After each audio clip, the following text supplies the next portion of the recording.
Hey everybody, welcome back to Drew the Catholic. Today I have a very special guest, Dr. Mark Giszczak. He's a professor of sacred theology at the Augustine Institute and the author of multiple books, and you actually have multiple books coming out at the same time. Today we're going to talk about your new book on suffering. Dr. Mark Giszczak, how are you? Hey, it's really great to be here. I'm doing great. Good, good. Well, thanks so much for coming on. It's kind of funny. We're on opposite sides of the same state, so at least it's as far as time zone scheduling and stuff. This was nice because we weren't having to convert any of that. But it sounds like you've had a busy day doing interviews, and you have a busy couple months, I'm guessing. So you had two books coming out. You have the one we're talking about on suffering, and then what's the other book you had mentioned just off air? Yeah, the other book is a commentary on the Wisdom of Solomon in the Catholic Commentary on Sacred Scripture series. It's the first volume on the Old Testament that the series has produced. Oh, that's amazing. So one more lay level book, and then one that's more academic. It sounds like I'll have to pick the That's other right. one up though. That sounds interesting. So. Well, I was really delighted to read your book, which might sound a little ironic to be delighted about a book on suffering, but it really is such an important topic. It's a heavy one, and it's one that I think in our Catholic faith we have a lot of richness in our tradition that you unpack really well. I wanted to start by asking you what motivated this book. I've seen you in some of the Augustine Institute videos. I've seen some of your other work, but to write a book on suffering is probably no easy task. And so, what kind of inspired and brought about the desire to write a book like this? It's certainly one that can benefit everyone who reads it, but I just wanted to get the background on it from you. Yeah, um, I think for me, being a teacher of sacred scripture and thinking a lot about theology, one of the things I came to understand is that a lot of people have these kind of phrases in their mind about suffering, like redemptive suffering or offer it up or something that they've kind of gotten from their Catholic education, but they haven't really put all the pieces together. And so I just started reading about suffering and kind of getting into the topic and thinking about it. And what I discovered is that a little bit of theological thinking about suffering goes a long way. Of course, it's not going to take away all of your suffering, but it does help to kind of understand what's happening to you a little bit more completely.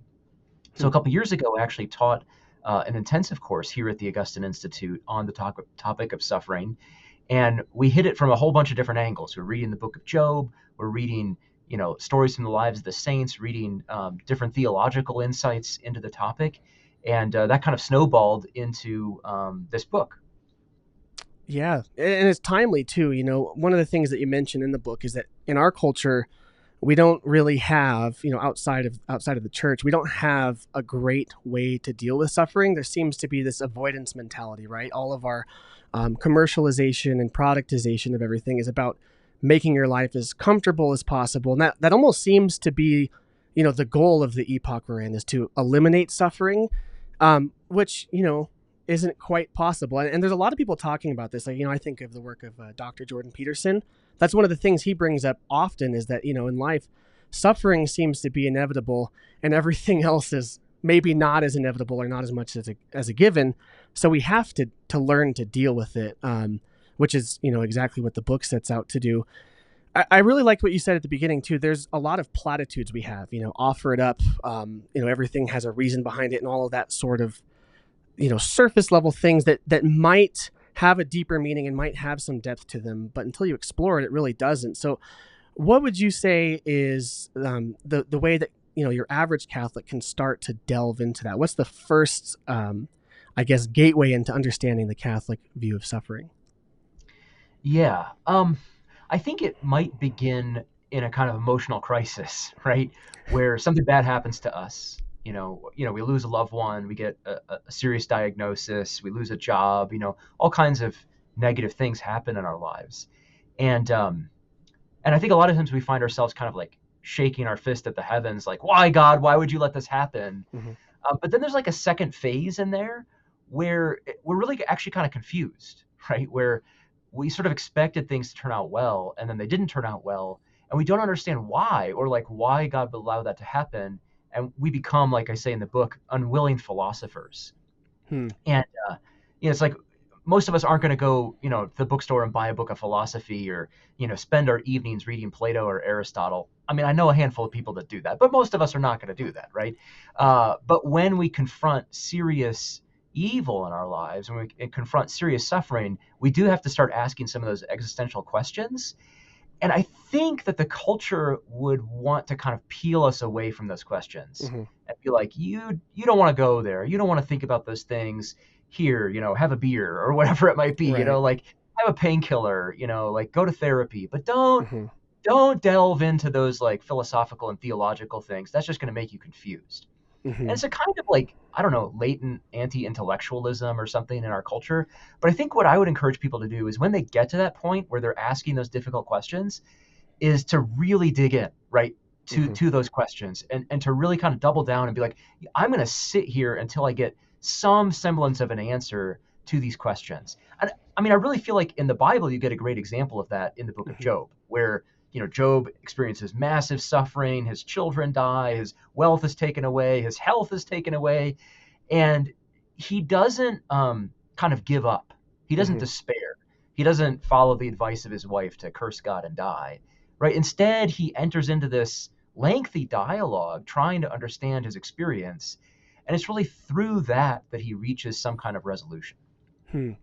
Yeah, and it's such a good example too. What's great about that, and you touch on this in the book, is it's not that we're always going to understand like the exact reason, but there is grace to endure, grace to persevere.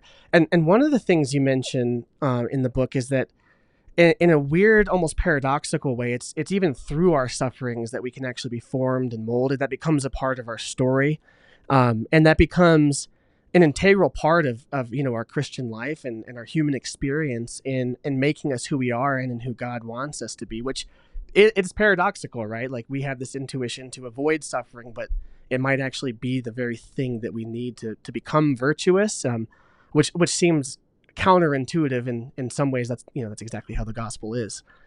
Yeah. Yeah, I mean, I think we're willing to accept it when it comes to things like sports and work, Hmm. right? Like to become an elite athlete, you've got to work really hard, right? You got to spend a Hmm. lot of time working on your specific skills. You got to spend a lot of time in the weight room. You've got to watch what you eat. You have to be very disciplined about sleep and about cardio and about all of the different things that you need to do that go into building you up to be the very best athlete that you can be. And I feel like in our culture, we celebrate sports and we celebrate people who, achieve something like becoming an Olympian. Hmm. Um, because we recognize the kinds of sacrifices that they've had to make in terms of time and effort and whatever to achieve what they've achieved. But I think that same framework of like an athlete training for competition is a kind of mentality that we actually kind of need to bring into the rest of our life, into Hmm. what you might call the moral life or the life of the soul, that that every chapter in life is training you for the next chapter. Hmm. And if you don't engage, right, if you just kind of kick back and decide to coast through life, well, the next chapter is actually going to be harder, right? Because you're Hmm. not going to be prepared for the suffering that awaits you there. You're not going to be prepared for the difficulty and the challenge. And this is why, something like the season of Lent is such a great gift to us, right? It's just a Hmm. great reminder, like, oh, yeah, I probably should be praying and fasting and giving alms and like maybe doing a few like hard things for the Lord on purpose right now when my life is relatively comfortable, so that when the unexpected happens, I'm a little bit more prepared, morally speaking, right? I have experience of choosing to do these kind of Hmm. difficult things like fasting, and it actually makes it makes enduring suffering more possible and more Hmm. realistic when it really arrives. Yeah, I mean, exactly, right? Like when it comes to something like the piano, you have to suffer through your scales and through more simple songs to get to the point where you can be a jazz improv pianist. It's the same thing with being human in a sense, right? We have to go through those smaller tests of character that are maybe safer, like giving things up for Lent and praying and going through self-imposed penances like that to prepare for and to be able to deal with and endure some of the bigger ones that maybe aren't prescribed to us.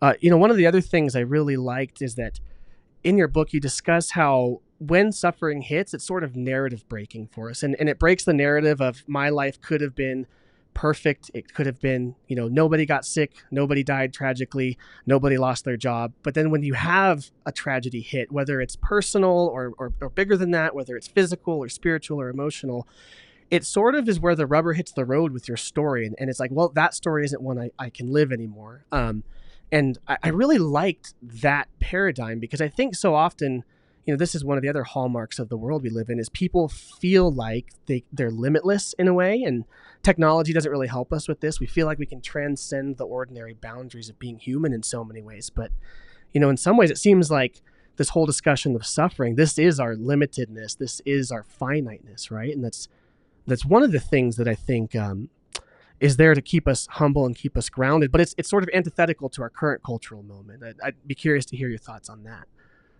Yeah. So maybe one way of thinking about it is, for so many of us, the kind of consumer mentality has kind of taken over, right? So, you go on Amazon and you look at a product and you look at all the features and you look at all the reviews and you look at the price, and there's a way in which, like, that kind of mentality of being a consumer of goods that have features has come to kind of dominate all of our thinking.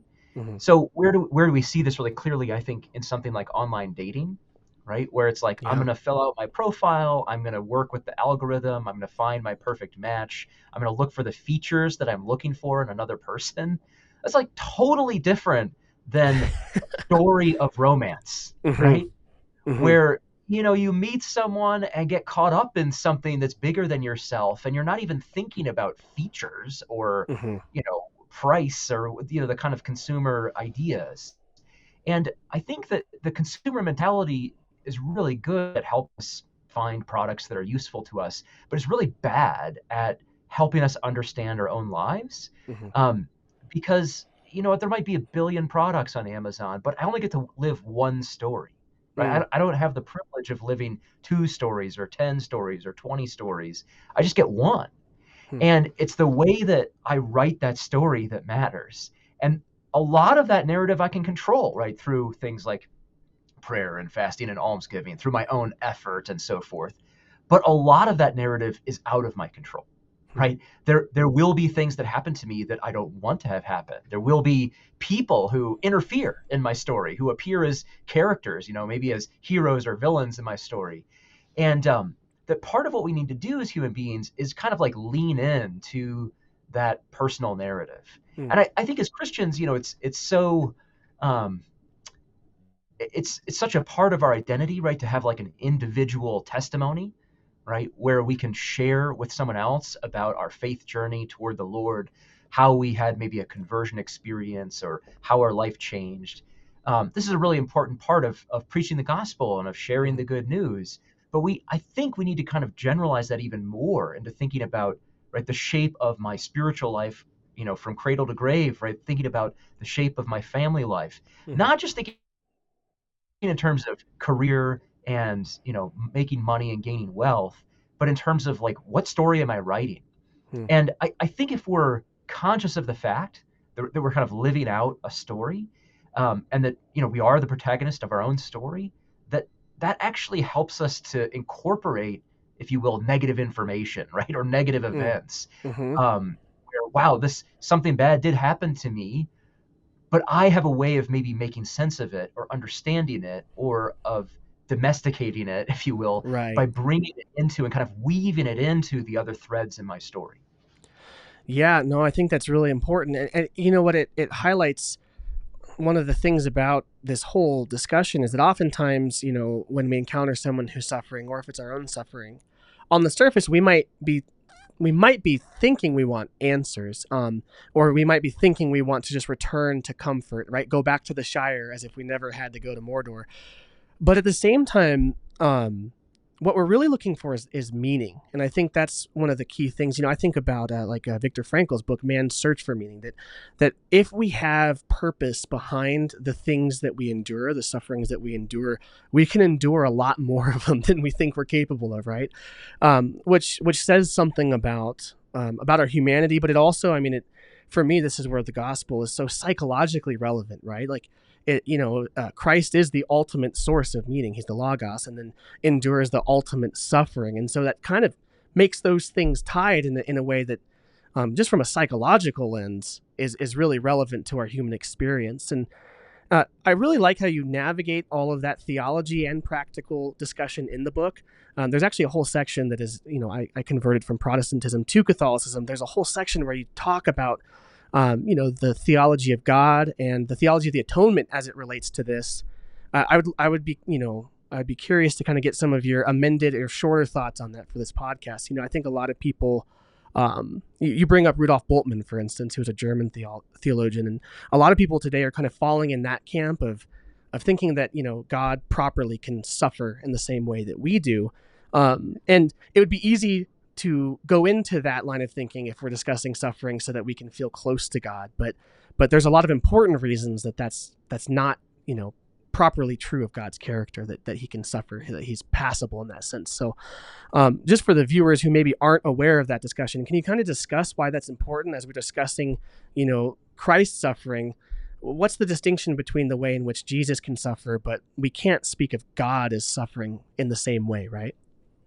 Yeah. And now we're Yeah, getting so into this, all the complex Trinitarian stuff, but well, I mean, I think it's the most difficult chapter in the book. Mhm. But I think it's a really important one because I think for a lot of Christians, they have a way of relating to God spiritually and emotionally. But I think that our kind of theological tradition, which you have alluded to as being so rich, has often kind of been downplayed in a lot of popular Christian spirituality. But Mhm. I find our theological tradition extremely inspiring and helpful for living out like a successful Christian spiritual life.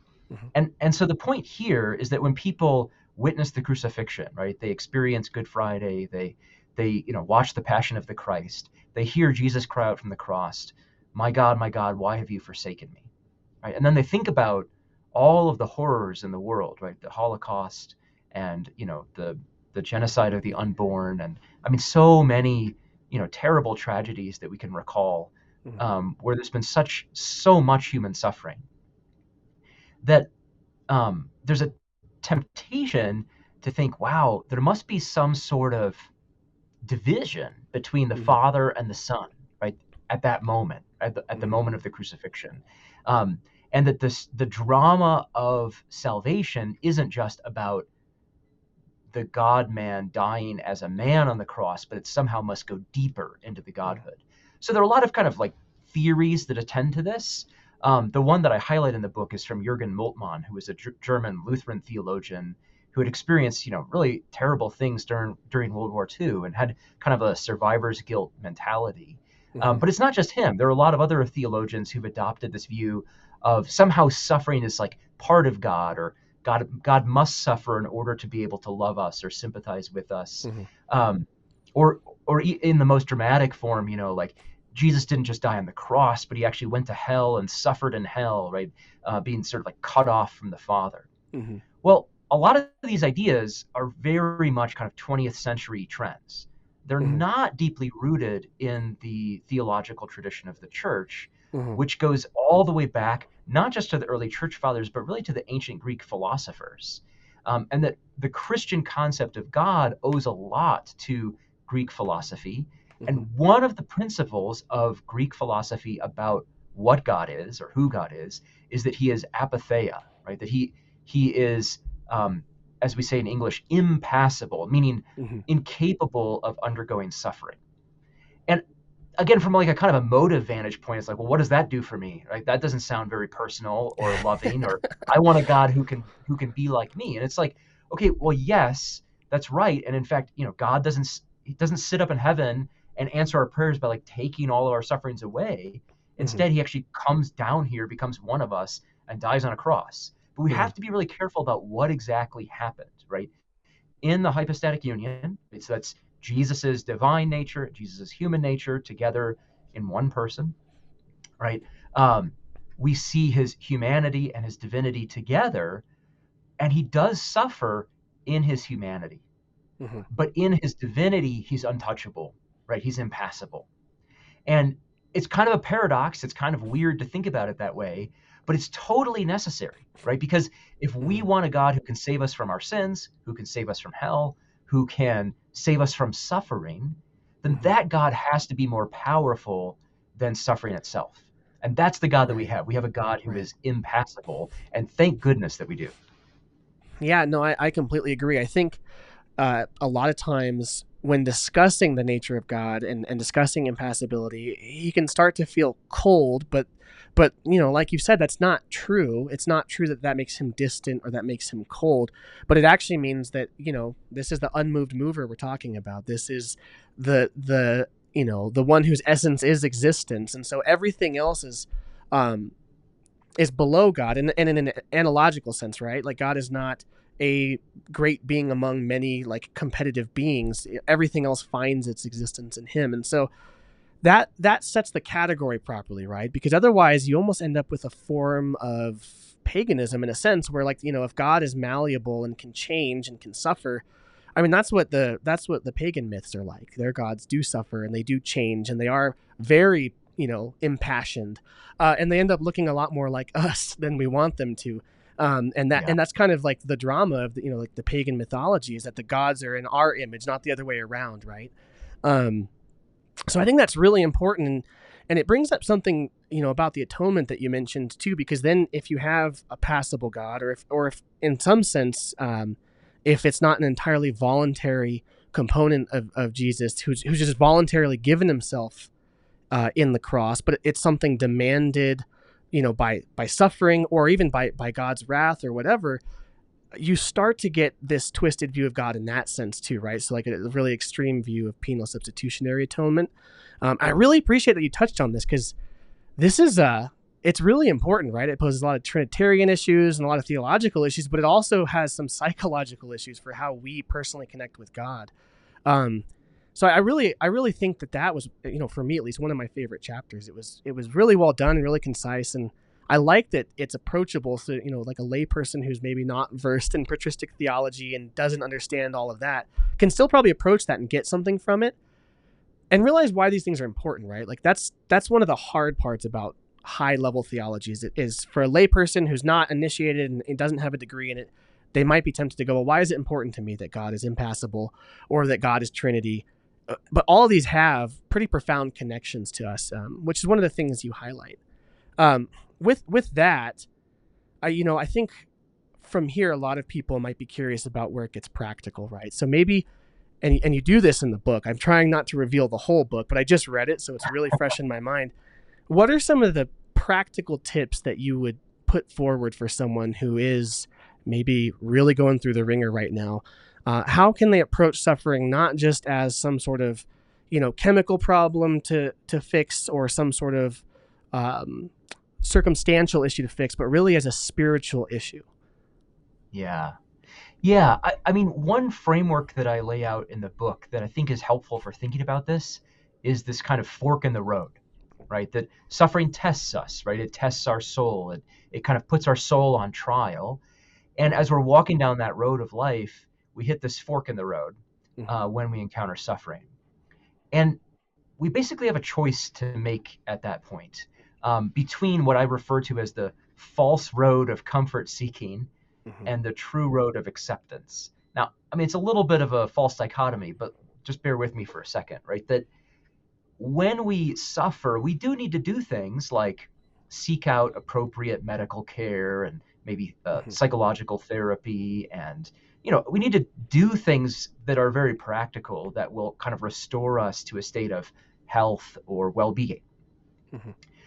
But we can kind of get stuck there, right? Mm-hmm. Thinking that somehow if I like add enough psychological cushions to my life, it's going to make the suffering go away, Mm-hmm. right? If I watch enough movies or eat enough bowls of ice cream or whatever it might be, that somehow that's going to solve the problem. But it doesn't really. It just kind of kicks the can down the road, Right. and we end up kind of like needing to like keep upping the ante. And I think this is where it's very easy to fall into a kind of cycle of addiction, right? Where it's like, Hmm. well, one drink seemed to help, but that's not working anymore, so maybe I need three, and then it kind of like spirals out of control. Um, and I think that when we're walking that false road of comfort, we eventually realize that it's a dead end, right? Hmm.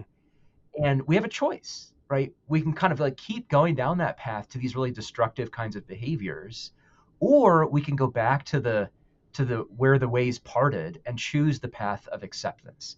this is really hard, right? Because Hmm. every type of suffering, I think, involves some kind of grief, right? Which in, where we start out with a kind of shock and denial and maybe anger and depression. I'm, thinking of the stages of grief, but we really need to get to that place of, oh, actually, I'm going to accept this, right? Hmm. This is actually happening. I'm going to accept the reality of this suffering. And this is where I feel like Jesus is called to us, right? If anyone would come after me, let him take up his cross and follow me. Like that's what acceptance is about, right? Where it says, where I look at my life and, I say, this terrible thing happened to me. And that's just the reality that I'm living in. I'm going to Hmm. pick up that cross. I'm going to walk the road of acceptance. And I Hmm. feel like um, what we need to do, right, when we find ourselves on that false sort of comfort is to like navigate our way back to the road of acceptance, at least eventually, in order that we can like keep writing our story and that we can go forward in the journey. Yeah, no, that's really really well put, and it's interesting that I keep brushing up against the. I think of things very meta and in terms of culture and in terms of our whole society. One of the things I keep thinking about as we're having this discussion in that realm is, you know, aside from the commercialization and the materialism, there's almost this sense in which, at least sociologically, there's this push in some corners of society to completely segregate ourselves from suffering through either social structures or governmental structures or ideology. And I mean, even like the term like creating like a safe space or whatever. And what you've just said, acceptance is the stage where you accept that this is a reality, which is the opposite of what many of us want to do, and what the world wants to push us to do, which is to not accept that that's the reality and almost create a new reality where that doesn't happen, or at least not in a place where I'm aware of it, right? And I think there's so many ways in which that's true. What's interesting is that it doesn't solve the problem, and it also leads to individuals who are maybe not as capable of dealing with reality itself. One of the things I've been thinking about a lot is the idea that all of our Catholic faith is just an encounter with reality, right? If Christ is the Logos, he is logic itself and meaning itself, then the more we walk with him, the more we integrate our life into the life of Jesus, then we're actually encountering reality. And that's the way forward, right? So it's almost, I mean, it's been there the whole time, and we have to rediscover it, individually and maybe as a society, that the cross has always been the path, right? Because I think all of us would know, at least colloquially, that if you don't deal with reality, if you don't deal with problems, they have a nasty way of kind of coming up later and biting you. Um, so I think that's really helpful, because then it leads you to that movement of, we need to, say what it is. If it's a duck, call it a duck, and then learn how to walk forward, learn how to bear that cross, even if it wasn't one we chose, right? Yeah, I think that's really really helpful. What I like though is that, you said we have to do certain things along the way that are, small comforts, or get some psychological help if that's the thing you're suffering with. But know that it's deeper than that. It's not just a chemical problem in your brain. It's also spiritual. Know that it's not just a trauma that's happened to you. There's a spiritual reality to it. Yeah, I think it's really good. And this is one of the most powerful parts, for me at least, about our Catholic faith. And I think you'd agree. Whereas, for other Christian traditions, they don't necessarily have the same approach to suffering. What do you think? I mean, what would you say to someone who's maybe listening to this and hasn't heard about the power of redemptive suffering and that? Because I know the tradition I grew up in, it was the idea was more, Jesus suffered, so you don't have to. Your life should be happy. And if something was going wrong, it was almost like you didn't have enough faith, right? Whereas for Catholics, it's the opposite. It seems that some of our greatest heroes who had the most faith suffered the most, so it almost goes the opposite way. Yeah.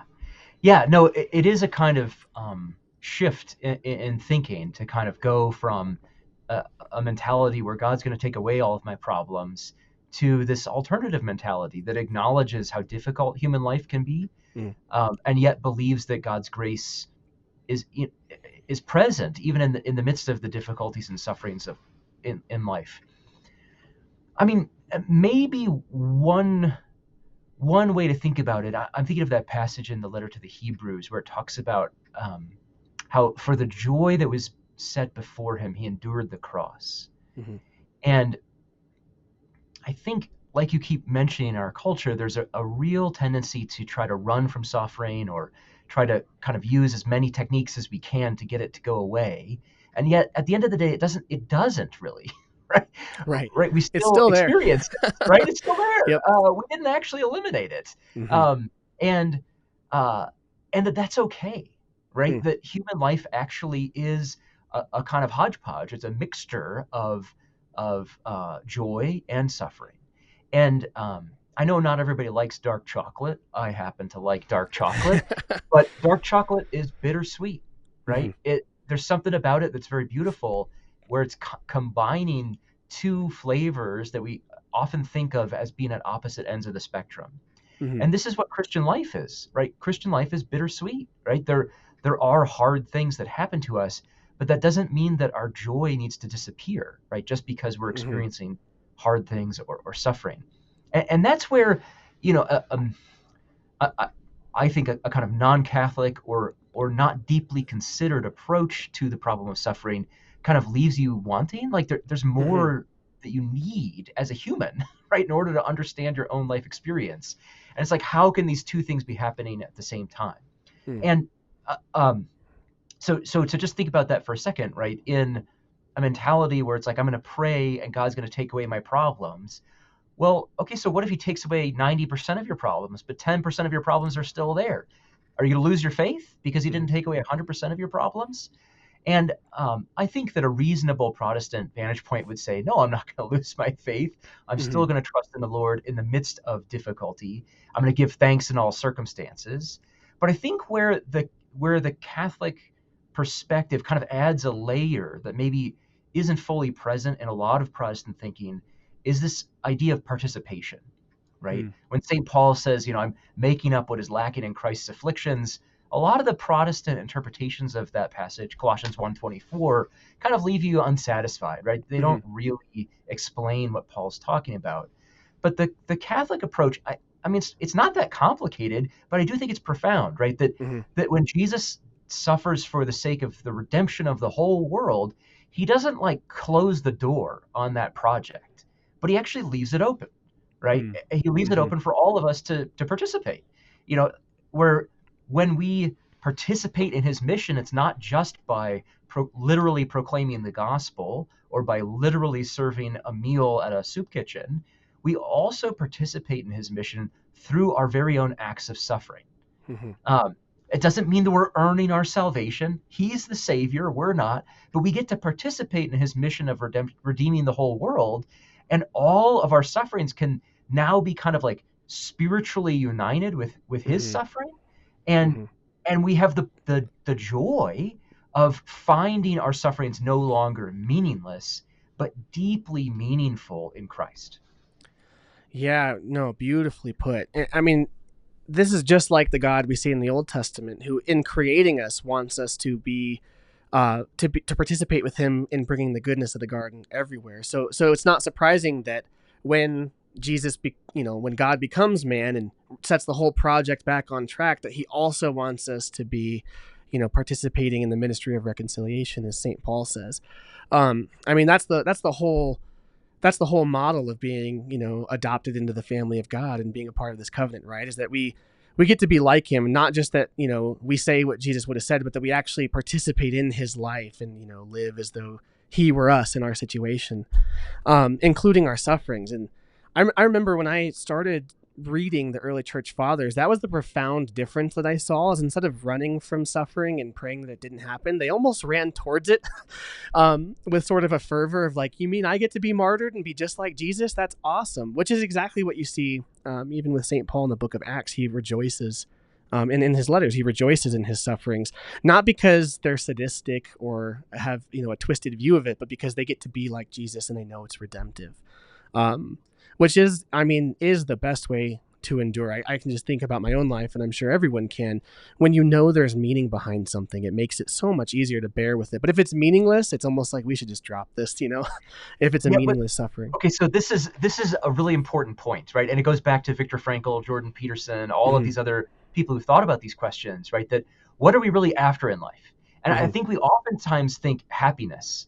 And Mm. then, we have these happiness researchers who come along with their, scale of 1 to 5, how happy are you? And they like check in with an app multiple times a day and like, Hmm. different things make you more happy. But what they're really focused on is like my contemporary mood in this particular Right. moment, right?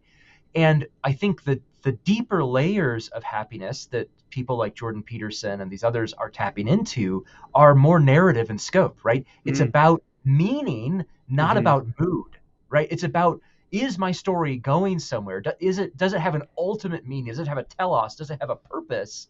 Or is it just about kind of how I feel in the moment? Right. And I think it's only when we sort of grab onto that kind of meaning that we can do things like endure suffering, right? Hmm. Especially, Hmm. I'm thinking of Viktor Frankl's story, right? Enduring the concentration Hmm. camps, because he had this profound sense of meaning that was, deep inside his soul. And honestly, all of us need that, right? We Hmm. need that level of meaning, and without it, our lives do feel kind of empty or somehow aimless. Yeah, exactly. Man, yeah, I mean, that's exactly it. It's there's this. It's a total misconception, even of the word, of happiness. Of I think of eudaimonia, which I mean, classically would be being a virtuous human person, right? Like the pursuit of happiness, classically would not be circumstantial, like elatement with how you feel about the moment, but and if it was only that, then we're a slave to those passions, right? We're a slave to those impulses and desires, which anyone that's lived for about 15 years at least on Earth can tell you that your desires get you in a lot of trouble if they're not checked. So, no, I think that's exactly it. And what an important thing to learn. I remember as I was studying, so I studied theology at Grand Canyon University to be a Protestant pastor, but it was a philosophy class that changed my life because our professor told us about that. And I realized, oh, so it's not just that when I do these things, I'm sinning. I have this twisted view that my happiness is circumstantial, but it's really so much deeper than that, which is great news in the sense that if it's not just merely circumstantial elatement with with what's going on around you, then life can be good even if it's not pretty on the outside, right? Someone that lives maybe in an impoverished nation but has meaning can still have a good life, whereas the narrative we often are told is almost the opposite, that if you are poor or unhealthy, then life isn't good and you can't be happy or you can't have meaning, right? uh, which as soon as you say that, it sounds awful. So I mean, that's real, but that's really what it is, right? If happiness is merely just our circumstances, then it's pretty destitute out there. Yeah, I think that's true. I think another way of thinking about this is that happiness is a lifelong project, Hmm. right? Whether we're thinking of the ancient Greek philosophers or the lives of the saints, um, happiness for them, it's not about achieving some sort of like um, moment or mood in the midst of my regular day that's somehow makes me feel better, but Hmm. rather it's about having a satisfying life as a complete whole. Um, and so that might include many moments that are joyful and involve a nice mood, but Hmm. if my friend dies, I'm probably going to cry, right? And that's good for me to do, right? And Right. that's actually part of my happiness. Why? Because it's part of the meaning in my story. Hmm. And I think that, you know, eudaimonia perhaps could be translated better as meaning than as Yeah. happiness Yeah. in our era because of the way we think about happiness as a kind of mental state Hmm. rather than as this kind of lifelong project of virtue. Hmm. No, that's great. There's so many directions I feel like this conversation could go. I'm trying to be mindful of the time because I know you have another interview right after this. But there's so many ways in which this conversation becomes relevant to our lives. There's so many people. Honestly, when I was reading your book, that I was thinking of, oh, I know someone who should read this book right now because they're really going through it. yeah, I think it's I mean, it's even relevant for me. Like as I was reading it, there's everyone has things, whether it's really personal and spiritual, or whether it's circumstantial, like with work or whatever it is. And it was really refreshing for me just to finish the book. I mean, I finished it probably an hour before we started speaking, and have that hopefulness at the end. You one of the last things you talk about in the book is death and preparing for death. Everyone's favorite topic, right? But it's so good. We recently, my wife and I just went to Rome, and that was one of the places that touched me the most, is when I actually got to go see Assisi and see where St. Francis was buried. But we also went to a monastery, Franciscan monastery, where they had the Caravaggio painting of Francis holding the skull. And that was like one of the most impactful parts of my trip, because it really just hit me how, I mean, we are all, I mean, memento mori, right? We are really going to die. And we can prepare for that. And as you allude to, we should prepare for that, right? And in some ways, that's what our fasting, our mortifications can be, our suffering can be, our prayer can be. And it's, again, not a topic that is culturally fun to talk about in the world. We try to avoid death. We try to have, anti-aging. There's people trying to biohack themselves to live forever, and not in the way that we know our souls will. But there's this fear of death, and yet for the Christian, it should almost be opposite, right? Like Saint Francis talks about death as his beloved sister who is taking him to his Redeemer. So maybe that's a good place to kind of wrap up our conversation. How can we, and maybe why should we, in this discussion of suffering, prepare for the most inevitable and the most humbling and humiliating part, which is death? Yeah. Yeah. I mean, if you read, modern self-help books, a lot of times they will at the beginning suggest that you write down things that you would like to see on your tombstone, Hmm. right? Or things that people might say about you at your funeral, um, in order to kind of reflect on your life goals, right? And to think about, what kind of person do I really want to be? And I think in a Christian mode, we can kind of adopt those principles or those ideas and think about, what are the virtues that I want to be true about me at the moment of my death, right? Hmm. If I could exemplify a certain virtue, that would be written on my tombstone, what would it be? And uh, I think also reflecting on our death helps us get into that kind of narrative frame of mind. Some people talk about the dash, right, between Yeah, your between your birth birth and death date date. Yeah. and your death date, and all you've got is that dash to live. And there's something really beautiful about that reflection, right? That Hmm. that our life is temporary, right? There is a Hmm. period at the end of the sentence. It's a story with a beginning, a middle, and an end. And Hmm. I think when we reflect on the end of the story, it actually helps us make sense of the middle, right? Because Hmm. we can get mad again at God and say, like, why, Lord, why are you making me endure this? Why do I have to go through this? But if you're reflecting on your own death and be like, wow, I actually am going to die someday, and this is probably where I'm going to be buried, and this kind of thing, then you can kind of rewind the tape to the present and be like, wow, well, what do I want to accomplish between now and that moment? What do I want to do? Who do I want to be? Um, and the things that I find really interesting is that a lot of the things we spend most of our time on kind of fade to the background when we start thinking about that, Hmm. right? Typically, when people are thinking about their death or they're getting closer to death, they're not totally interested in career and making money and becoming famous or making some sort Hmm. of impact, but they're thinking about their spouse, their children, right? The people that are closest to them, their siblings, and the way in which they have acted in those Hmm. relationships. Hmm. Um, and of course, all of those relationships are some sort of weak reflection of our relationship with God.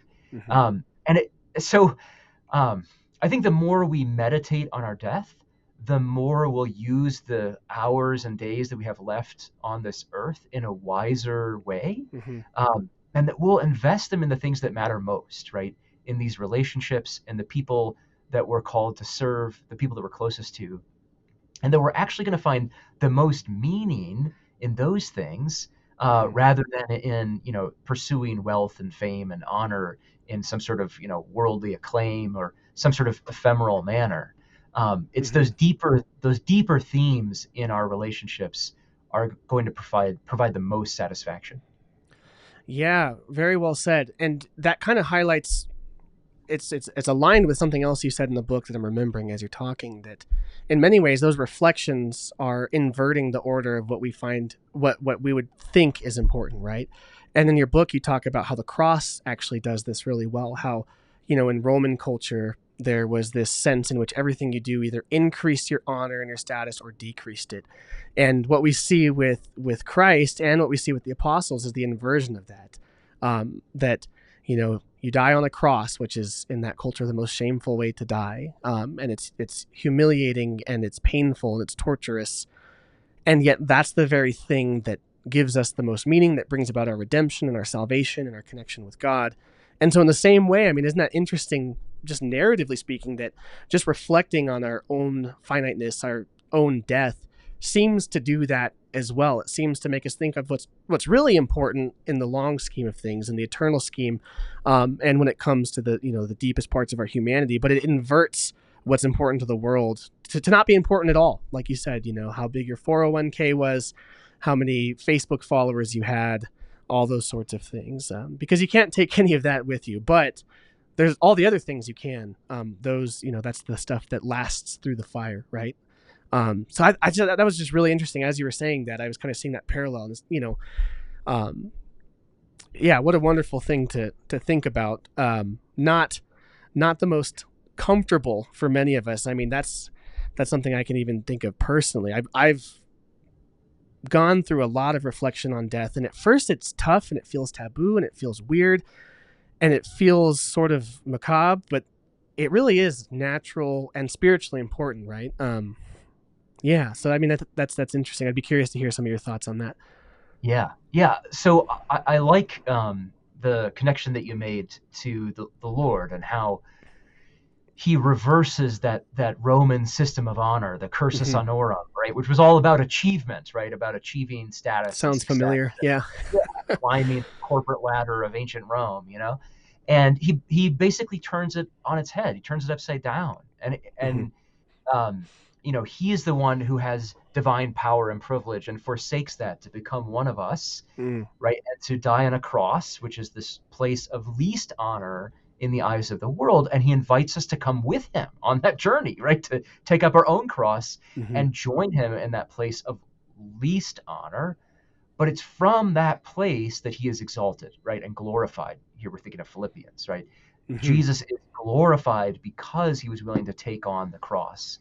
And in the same way, right, if we're united with him in a death like his, right, we'll be united with him in a resurrection like his.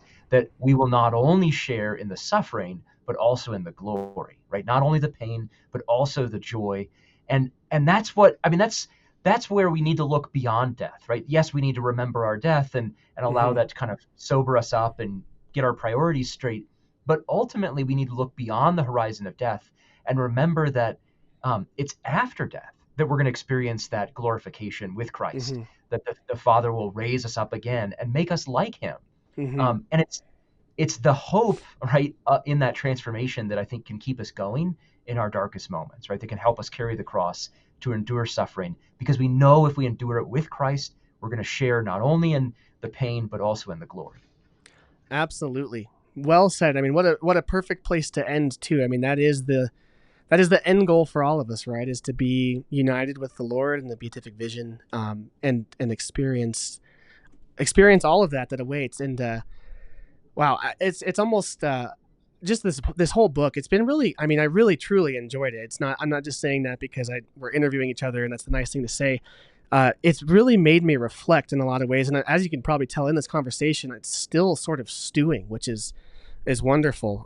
So everyone who's watching, I hope you've enjoyed this conversation, and Dr. Mark, I really have enjoyed talking with you. Tell us, the book is out now, correct, or is it coming at the Yeah, that's time right. of this It's out now. recording? Okay, where can people go to find this book? You can Suffering, pick what it every up. Catholic should know.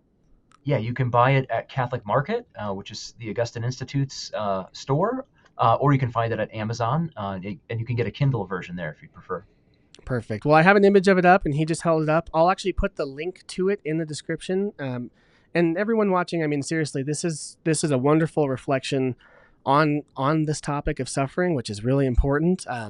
And what a great season to be reading it in, during Lent, as we approach Easter, as we approach the resurrection. So, um, I really would recommend that everyone go pick up a copy, whether it's Kindle or whether it's paperback. I know I'm probably going to buy a couple for some friends. I really enjoyed it. So, well, Dr. Mark Giszczak, thank you so much for coming on the show and talking about this. Aside from this book, where else can people go to find what you're up to? Yeah, so I have a blog. It's catholicbiblestudent.com, and I post all my things there. Perfect. Well, I'll put that in the description as well. So go over to his blog and check that out. And thanks everyone for watching this episode of Drew the Catholic. If you want to see what I'm up to, go ahead and hit the subscribe button and the notification bell. We have some more content coming this summer.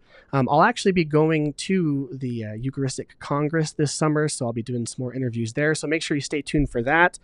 And I might end up in Steubenville to talk to Kyle Whittington again right before that. So anyways, I'll see you guys next time. If you want to dive deeper into my content, you can go over to drewthecatholic.locals.com or hop into my Discord and I'll see you there. Thanks everybody, and we'll see you next time.